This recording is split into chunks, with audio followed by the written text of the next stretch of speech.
오늘도 클릭해주셔서 감사합니다. 구독과 좋아요 부탁드립니다.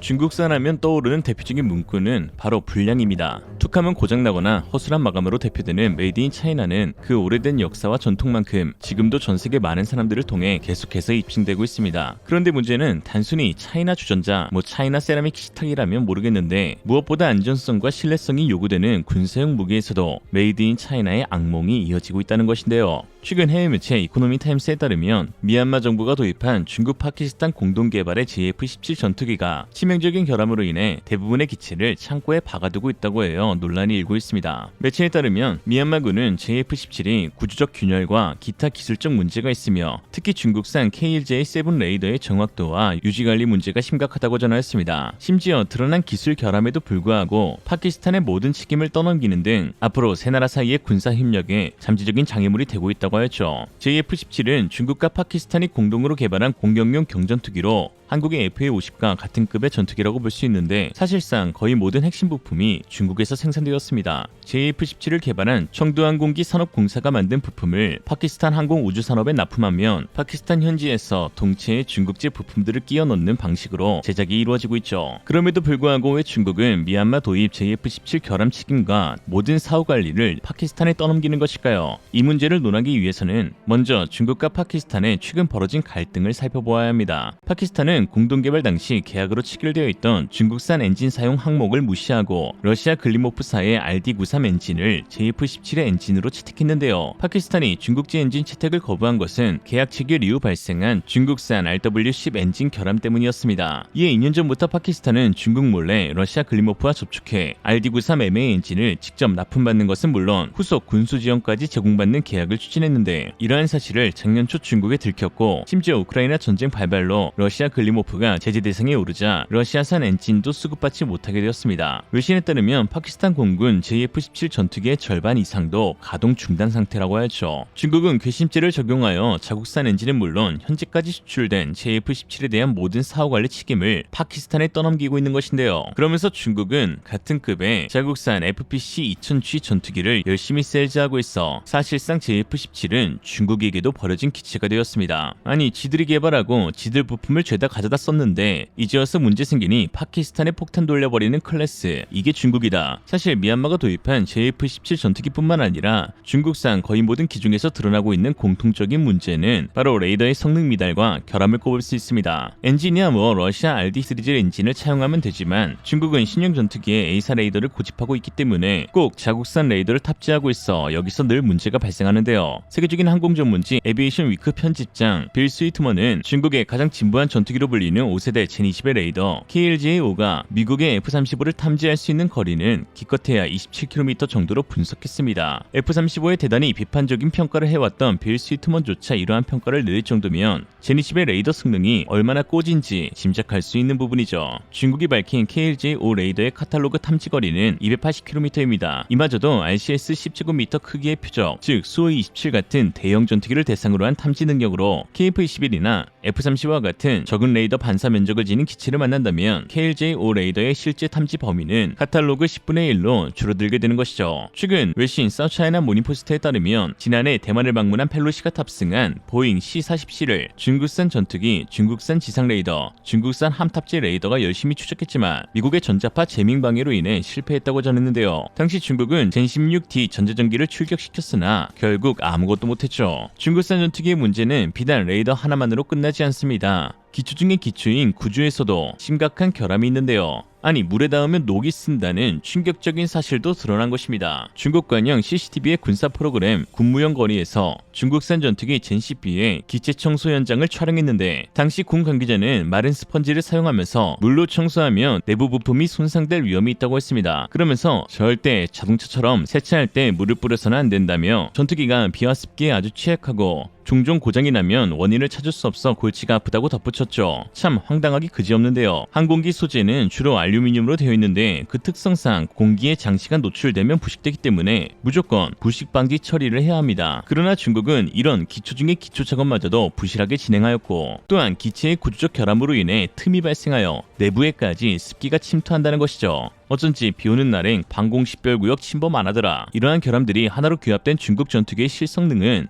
당연히 형편없어지게 되는데요. 2015년 태국과의 연합공군 훈련 당시 모의 공중전에서 무려 태국에 4대 0으로 참패한 것을 보면 잘 알 수 있죠. 특히 중국은 30에서 50km의 중거리 구간에서 14%의 명중률을 보이며 64%를 기록한 태국에게 크게 밀렸는데요. 당시 중국은 젠11B의 불법 복제 생산을 시작하면서 오리지널 소27SK 전투기에 탑재되는 니프 N001 레이더를 자국산 레이더로 교체한 바 있는데 1473형 레이더 계열로 알려진 이 레이더는 오리지널 레이더보다 탐지거리와 성능이 상당히 떨어지는 것으로 알려져 있습니다. 설상가상 소형 전투기인 태국 공군의 자스-39 그리펜 레이더의 반사 면적은 1제곱미터 수준이었기 때문에 중국산 레이더가 탑재된 젠11B가 그리펜을 탐지하기 위해서는 30에서 40km 거리까지는 무조건 들어와야 가능했던 것이죠. 이는 50km 이상 구간에서 중국 전투기의 공대공 무장 명중률이 0%였다는 사실로 증명됩니다. 이 지경이니 사거리 100km가 넘는다는 PL-12 공대공 미사일을 탑재하고도 레이더에는 그리펜이 탐지되지 않으니 이 미사일을 발사할 기회조차 없었던 것이죠. 중국은 2015년 개망신을 당하고 난 뒤 2016년, 2018년, 2021년 세 차례 열린 훈련 결과를 모두 공개하지 않았습니다. 그렇다면 도대체 왜 중국산 전투기에는 이러한 문제점들이 발생하는 것일까요?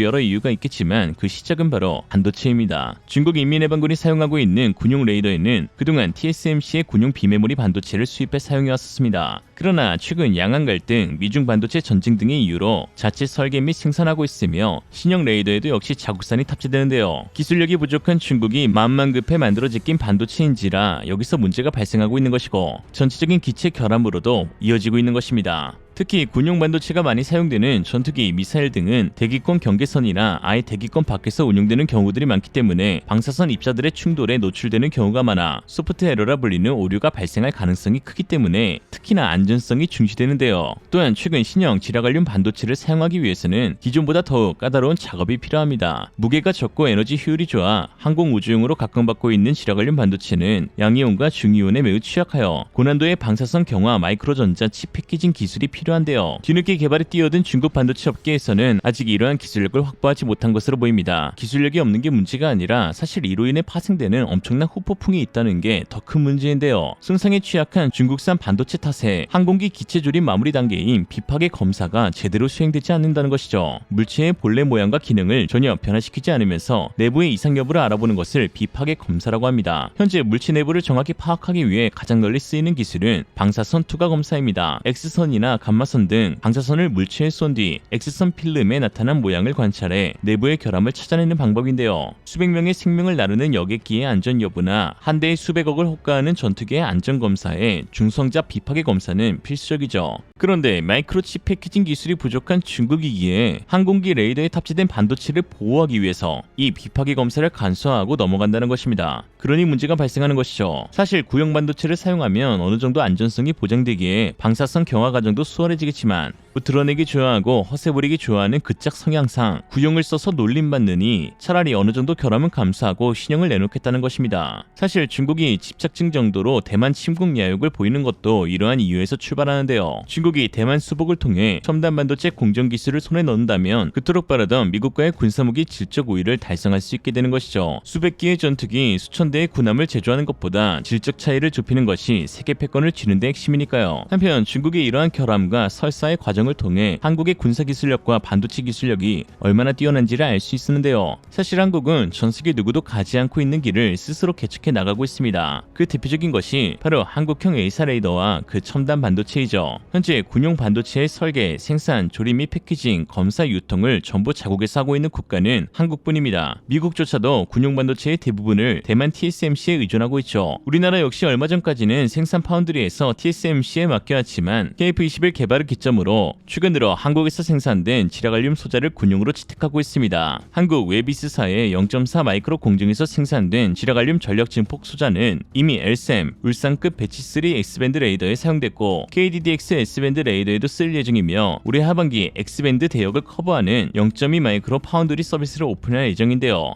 그렇다는 것은 X밴드 레이더에 쓸 전력 증폭 소자를 만드는 기술은 이미 확보가 끝났고 양산 공정을 준비하는 단계로 올해 하반기 상용화가 된다는 것을 알 수 있습니다. KF-21에 탑재되는 A사 레이더 시제품에는 현재 대만산 반도체가 탑재되어 있지만 양산 단계에서는 한국이 독자적으로 설계 생산한 지라갈륨 반도체 소자가 탑재된다고 방사청 관계자는 말하였죠. 이처럼 작은 반도체 하나가 사실 대수롭지 않게 보일 수 있지만 중국산 무기들의 결함을 보면 정말 이 조그마한 물건이 국가 안보와 경제에 얼마나 큰 영향을 끼치는지 알 수 있는데요. 그런 의미에서 명실상부 세계 1위 반도체 국가 한국, 오늘도 한국인이라 자랑스럽습니다. 오늘 한 주평, 미국 공안 관계자들 사이에서 전해지는 말이 있습니다. 만약 당신이 예약한 비행기가 뜨지 않는다면 그건 두 가지 이유다. 잘못 예약했거나 비행기가 중국산이거나. 반대하면 중국인. 이상으로 리얼리즘이었습니다. 여러분의 생각은 어떠신가요?